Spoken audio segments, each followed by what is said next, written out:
Você sabia que a série Sandman, O Mestre dos Sonhos, é permeado por referências históricas, filosóficas e literárias e só a leitura e releitura pode desvendá-las? Você sabia Que Estação das Brumas é a primeira menção sobre um dos temas centrais da série de Sandman, que são sobre regras e responsabilidades.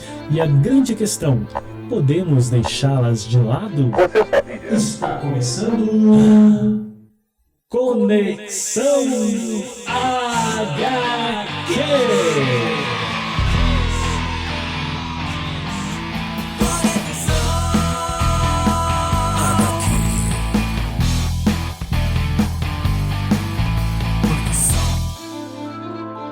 Estamos começando mais um Conexão HQ com o pessoal da UCM Comics. Eu sou Marcelo de Oliveira. Eu sou Marcelo Castilho. Estamos de volta e direto dos portões do inferno. Hoje, Estação das Brumas. Arco da série Sandman, o Mestre dos Sonhos. Com os perpétuos Oliveira e Castilho. Conexão HQ. Bom, Sandman dispensa apresentações. Tá, nós não vamos agora querer explicar o que é Sandman, né? Mas, para você que não sabe o que é... É como a gente rever de novo a origem do Superman. Sandman é até hoje um sucesso de crítica e público. A série foi criada por Neil Gaiman em 1988 para a DC Comics. E em suas 75 edições mensais, completaram quase uma década de existência e encerrou-se em 1996. Naquela onda ali de revitalizar os personagens da editora na era pós-crise e nas Infinitas Terras, e de carona com a proposta de apostar nos escritores ingleses, graças à publisher Karen Berger, que não só apostou, como acreditou no projeto, fazendo assim nascer o Mestre dos Sonhos. E isso veio tudo de um personagem de segunda linha, né? Isso. O Neil Gaiman pegou o Sandman, aquele carinha lá que era um vigilante, que ele jogava areia nos olhos bandidos e os bandidos dormiam. Sim. Ele usava, parecia uma máscara de gás, assim, meio anos 50, meio retropunk, assim. E o Neil Gaiman foi lá, pegou aquele personagem e transformou ele no Sandman que nós conhecemos hoje.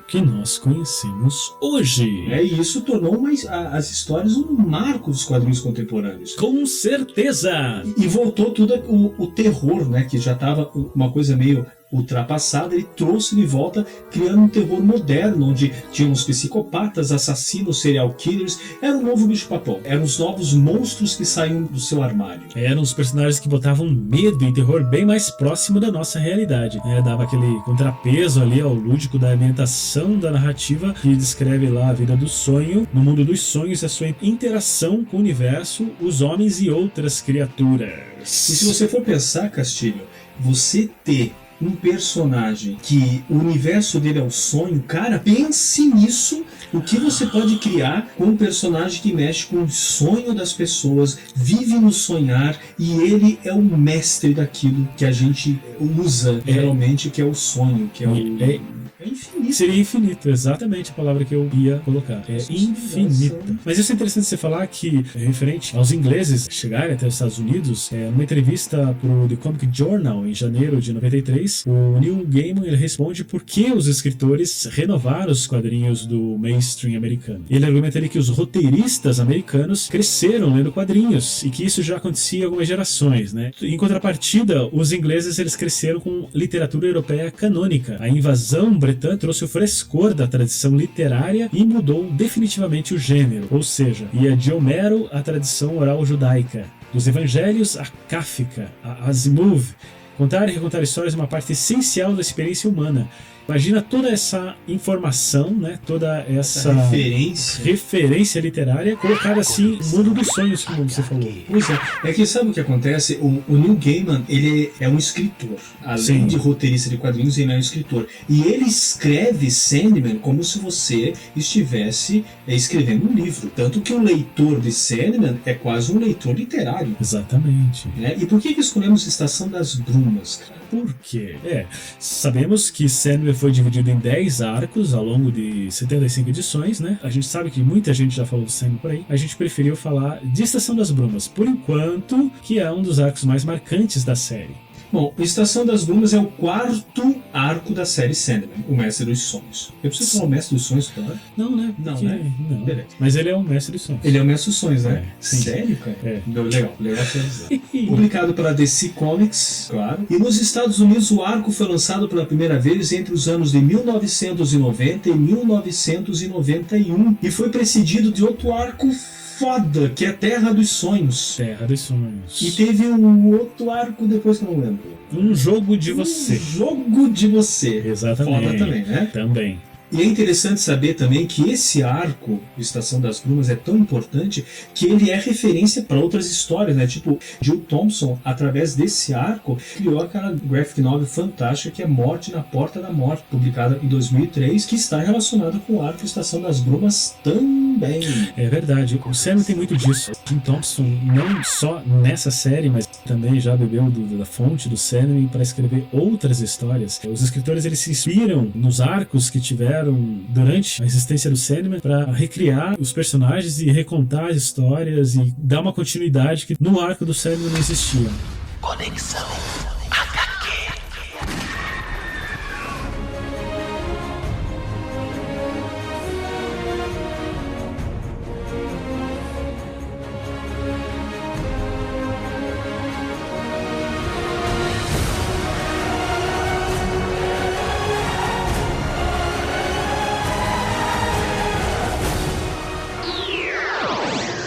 Enquanto isso, na sala de justiça.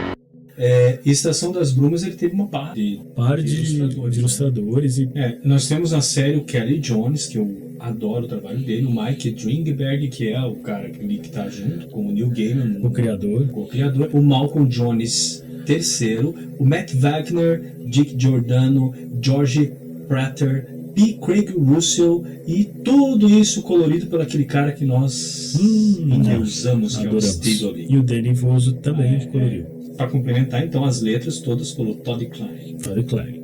E é interessante só colocar que Estação das Brumas, apesar de ter vários ilustradores, sempre tem aquele principal, né? Opa. Que trabalha com o Sam e os outros são os encarregados de auxiliar. Sim. E claro, o Kelly Jones é o principal, é o ilustrador principal e encarregado do lápis, e depois as artes finais e as colaborações vinham daqueles outros que eu falei. Isso, é. A arte final ficou com o Michael Jones III, o Dick Giordano e o P. Craig Russell. Bom, o Kelly Jones tem aquela arte grotesca que só ele sabe fazer, né? Opa, com nossa primazia. Sim, para quem quer conhecer o trabalho do Kelly Jones fora do Sandman, além de várias histórias que ele fez pro Batman, ele fez uma história que é do Deadman, né? Uma história em 2 partes que foi publicada pela Editora Abril, que aquilo lá simplesmente mostra o que é o trabalho do Kelly Jones. Que é o trabalho dele. É legal que a arte dele dá um sentido de humor, né? Ao mesmo tempo em que choca. Isso é verdade. Uma coisa assim, aqueles esqueletos. Esse traço dele foi ideal para a série, para deuses, demônios e aquelas figuras sobrenaturais fazem parte do arco. Seus episódios são finalizados por um prólogo e um epílogo, foi desenhado pelo Mike Dringberg. E teve um interlúdio também, foi definido em um internato inglês, e foi desenhado pelo Matt Wagner. De novo, as incríveis letras do Todd Klein. Apesar assim de ser um pouco fora, né, daquele contexto, ela é praticamente uma história independente, mas ela mostra o que acontece, o que poderia acontecer, o inferno fechando suas portas. Quer dizer, os espíritos estão à solta. Não tem pra onde ir. Não tem pra onde ir. E aí eles ficaram vagando e vão parar naquele internato lá, 2 meninos terríveis ali que fazem aqueles horrores lá, né, com o outro. E a gente sabe o porquê que estamos falando de Estação das Brumas. Olha só isso, né? Além de ser uma série fantástica, ela foi premiada várias vezes. Inclusive uma delas, ó que inusitado, um prêmio de melhor cenário de quadrinhos. Então vale a pena a gente contar o que é a Estação das Brumas. Então, o mais legal de toda a série do Sandman é o seguinte: existe aquela coisa, né? Quando a gente olha pra trás e junta aqueles fragmentos da história, a gente pode ver significados ocultos ou adormecidos que passam assim despercebidos no momento em que eles foram concebidos, né? Que eles foram contados. Por isso mesmo que ler e reler a saga de Morpheus faz assim com que a gente alcance essas peculiaridades que não são reveladas intencionalmente pelo autor. E o mais legal é você olhar agora pra série das Brumas e ver várias várias coisas escondidas ali. Assim como o primeiro arco, Estação das Brumas volta a estar mais focada em si mesmo, ou seja, no Morpheus. É a primeira aparição de um dos temas centrais da série de Sandman sobre regras e responsabilidade. E se podemos deixá-las de lado? Às vezes a gente vê realmente, a série toda fala sobre isso, né? Sobre as responsabilidades. O Morpheus, ele era muito centrado no que fazia e ele sabia muito bem o seu papel no universo, e ele sempre foi muito responsável quanto às suas obrigações. E você vai perceber isso relacionando ele com os irmãos. Os irmãos são também porra louca. Exatamente. Ele é o irmão certinho, ele é o perpétuo almofadinho. O arco ele começa então com o encontro de família. Isso. Os perpétuos se reúnem e nessa reunião existe uma segunda menção ao filho pródigo, né? A primeira vez que eles falaram desse filho pródigo foi no arco Casa de Bonecas. Um irmão perpétuo que abandonou o seu reino e as responsabilidades. A reunião familiar então leva o sonho a decidir que ele deve retornar para o inferno para corrigir um erro que ele cometeu, um evento que desencadeia um grande enredo e mais um longo arco da série. Bom, aí o que acontece? O Morpheus, como é o cara responsável, ele deixa o seu reino para viajar pro inferno. O almofadinha, O Mauricinho, o reino dos sonhos, vai pro inferno. onde ele aprisionou a sua ex-amante Nada, que a Nada apareceu numa história fechada em que era uma princesa Isso. africana. Cara, aquilo foi muito foda. Nessa história fechada que nós chegamos à conclusão de que cada um olha o Sandman da sua maneira. Não é verdade? Exatamente. Nós, como leitores, olhamos o Sandman naquele cara que parece um Dark, né? Sim. Só que quando Porque nós somos Dark. Quando a Nada olha o seu amado Sandman, né, o deus dos sonhos africanos, ele vê um negro. Um negro, um africano.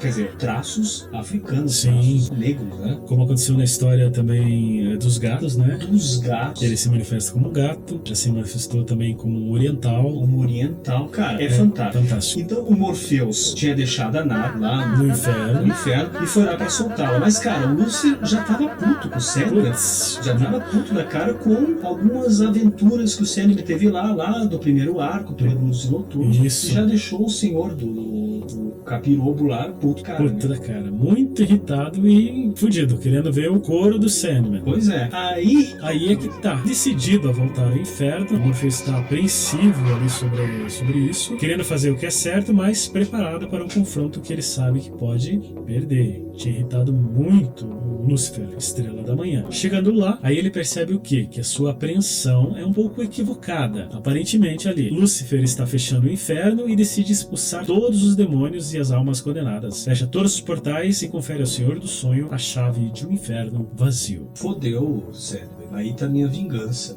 Falando Fodeu. nisso, o Lúcifer, Estrela da Manhã, ele é irmão do Bob Esponja, do Calça Quadrada. Ah, é? Essa eu não sabia. Bob Esponja, Calça Quadrada, Lúcifer, Estrela da Manhã. Bob Esponja, Calça Quadrada, Lúcifer, Estrela da Manhã. Conexão HQ.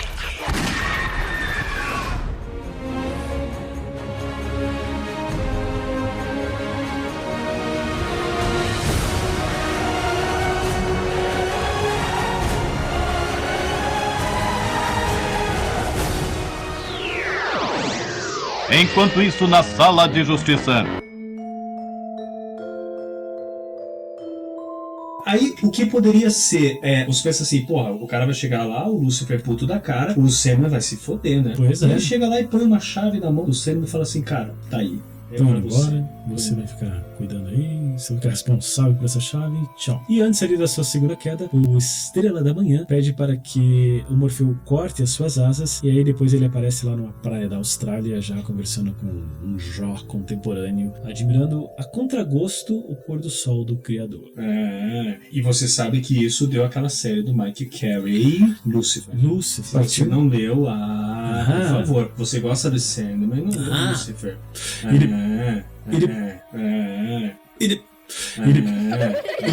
E depois dessa série, o Lúcifer ganhou uma revista própria também. Sim. Que é aquilo que a gente falou, do mundo aí do sonhar, das 75 edições que o Neil Gaiman escreveu, surgiu então diversas outras histórias relacionadas ao seu universo, que é uma coisa muito legal.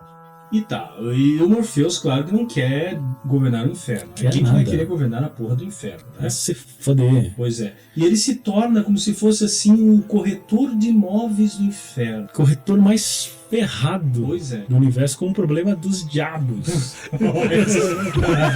Mãozinha rodando de um lado pro outro, assim, e rapidamente descobre que existem inúmeras entidades que querem controlar o inferno. Porque ele pensou assim, é foda pra mim, mas tem muita gente que quer. Então peraí, eu vou usar essa chavezinha pra vou alugar. ganhar. Eu vou alugar o É isso inferno. aí. E aí começa a vir os interessados. Opa! Aí o negócio começa a ficar Pois interessante. é. Aí o mundo dos sonhos fica como sendo um hotel para aquelas entidades que vão chegar, ou seja, cada um vai ficar com um cômodo, para que durante a história eles venham a barganhar a chave do inferno com o Senhor dos Sonhos, que quase não dá as caras, né? É verdade. Então, entre esses interessados, nós temos o Odin. Odin, Né? lá Que do... é o panteão nórdico lá e tal, e junto com ele vem o Loki e o Thor, E ele quer a chave do inferno a fim de evitar o Ragnarok, que é o fim do mundo nórdico. nórdico. Tá, Oh. mas só avise os nossos ouvintes pra esquecer o Thor da Marvel e o Loki da Marvel. Parece que Thor e Loki, você sim. tá... Veio o quê? Veio o Thor e o Loki da Marvel? Com martelo e... Não. Não. Ali o Kelly Jones desenhou o Loki e o Thor. Exatamente. É uma outra leitura do Odin, do Loki e do Thor. Aí, do panteão egípcio, vem Anubis e Abastad. Essa basta deu dor de cabeça, né? Mais uma ex do senhor do Morfeu. Ex-comes. Ex-comes, né? Que Deus! Complicou tudo. Complicou tudo. Ela tenta trocar informações pra ficar com a chave do inferno. E daí tem o Susano Onomikoto, que é um deus da tempestade do panteão shintoísta. Né? No qual o desenho do Kelly Jones eu lembro que era muito legal, ficava com uma coisa meio gravura japonesa, lembra? Muito bom também. Aí, o Azazel, que é um demônio bíblico, e ele chega com dois outros demônios que detinham grande poder do velho inferno, o Choronzon, que ali foi descrito como ex-duque do 8º ciclo, e o Merkin, a mãe de aranhas. Azazel exige que Morpheus lhe entregue a chave e, em troca, ele entregará nada. E entregará também de lambuja o Choronzon, que já havia lutado com Morpheus lá, aquela primeira vez que ele desceu ao inferno, deixou o Lúcifer, estrela da manhã, muito irritadinho. Bob Esponja, calça quadrada, Lúcifer, estrela da manhã. E daí tem o pessoal da Ordem e do Caos, né? Que também chegam. A Ordem vem sob a forma de uma caixa de papelão vazia, enquanto o Caos aparece na forma de uma pequena menina em maquiagem de palhaço. Olha que bacana. E Bacana. quem não sabe, Ordem e o Caos são duas entidades que permeiam por toda a história da DC Comics, né? Já teve ali lutando contra o Senhor Destino, já esteve lutando contra Rapina e Columba, e aí é a mesma que tá enchendo o saco do Sandra. Que quer a chave do inferno Também. para si também, né? Com certeza. Temos também dois representantes do mundo das fadas, o Plurakan e a sua irmã Nuala. Eles apelam a Morpheus para não entregar o controle do inferno para ninguém. Plurakan oferece a sua irmã como um presente para o Senhor dos Sonhos em nome da Rainha das Fadas. Tem também o Duma, que é o anjo do silêncio, e o Ramiel, que são os enviados do céu. Claro que o céu também quer a chave para não cair em mãos erradas. Até então eles estavam lá só para observar, né? Vieram ali para observar, mas é claro, com aquela intenção, né, de vamos ver o que dá aí. Cara, uma coisa que o Neil Gaiman sempre colocou no Sandman, se você for dar uma lida, quando ele coloca essa coisa de anjo e demônio, ele sempre coloca que os anjos são mais perversos e mais filhos da puta que os próprios demônios. É Já percebeu? Vale dizer também que o Susano Onomikoto, o Duma e o Ramiel se tornaram personagens importantes da série do Lúcifer que a gente falou. Agora, só para avisar os nossos ouvintes que daremos spoiler, né? Com certeza. É meio difícil não dar o spoiler, porque, na verdade, a base do programa tá aqui. A gente tá falando do programa, essa coisa de você ler e reler as histórias do Sandman, e infelizmente tá aqui. Pois é, a gente geralmente fala de temas no qual as pessoas já estiveram presentes lendo aquilo. Tipo, a gente tá relembrando fatos que as pessoas já leram e já se acostumaram com aquilo. Sim. Se você ainda não leu Sandman, cara... Valeu que a gente espera. Eu vou embora do novo. Então, lá vem spoiler. Dá até pra colocar uma vinheta? Dá. Spoiler? Então, aí. Spoiler.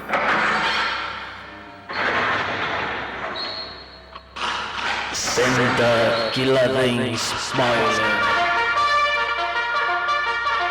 Quem ficou com a chave, Castilho? Olha, depois de Não, foi você? Olha, não fui eu não.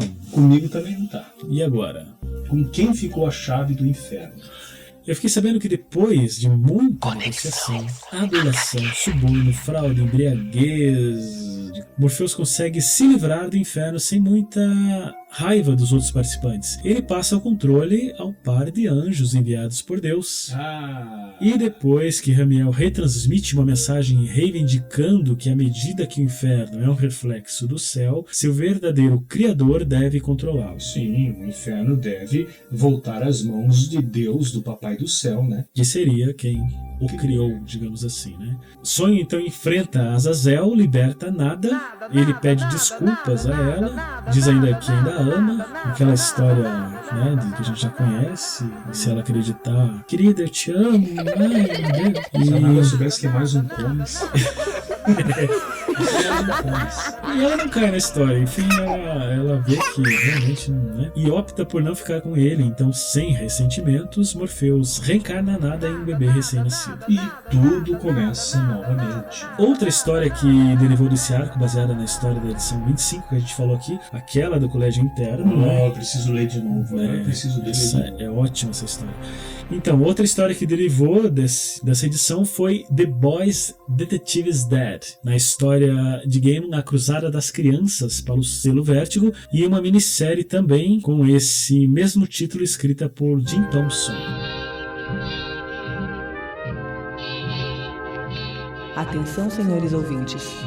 A Conexão HQ vai terminar em 5 minutos.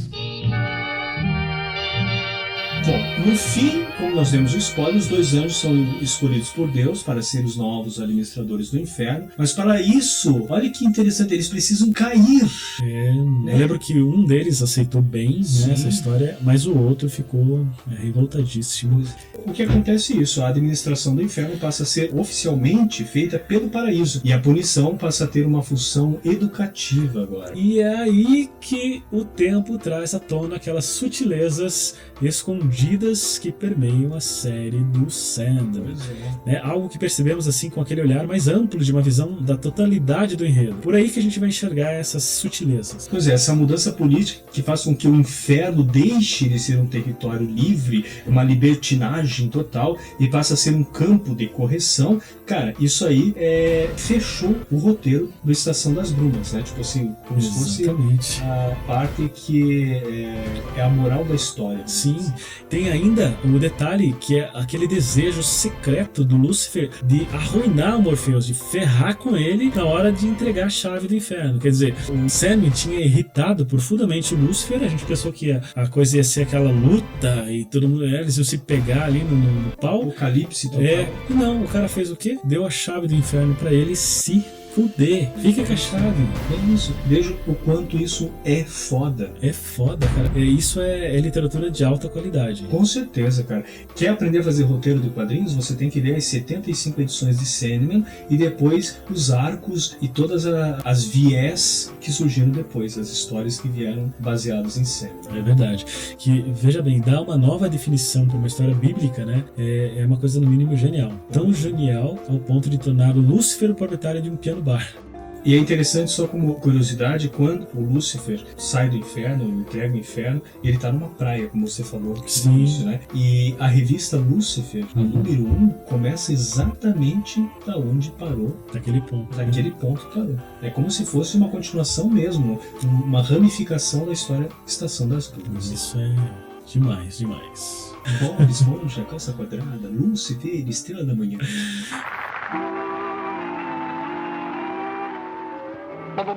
Já está na hora de irmos embora. Então é isso, né, Marcelo? Então é isso. Tipo, todo o universo do Sandman é permeado por referências históricas, filosóficas e literárias, como nós falamos, né? Sim. E as camadas, cara, são muitas. E só a leitura e releitura disso pode desvendá-las, como nós já falamos também. Então, se você faz o quê? 10 minutos que não leu Sandman, vai lá e começa a ler de novo. Cara, e você precisa ler aquela história do internato inglês lá. Do internato inglês. Eu preciso ler aquela história É isso aí. do internato inglês, né? Com certeza. Por isso, é um cânone moderno. É um cânone moderno. Poucas obras literárias, aliás, têm esse grau de complexidade, né? Essa capacidade de nos atingir em vários níveis e você ficar ali lendo e relendo e redescobrindo coisas escondidas, referências, tudo aquilo que a gente já falou. Então, Marcelo, você vai fazer um favor pra mim. Diga. Você vai terminar o programa porque eu vou ler o Estação das Brumas inteiro, não só o do internato.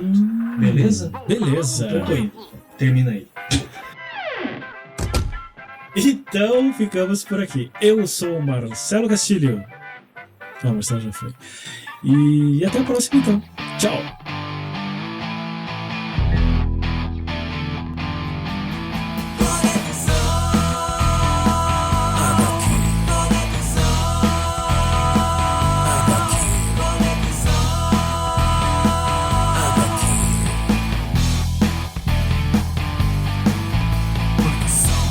Mas ele é concedido ao cenário de quadrinho, quer dizer, ele é concedido aos autores.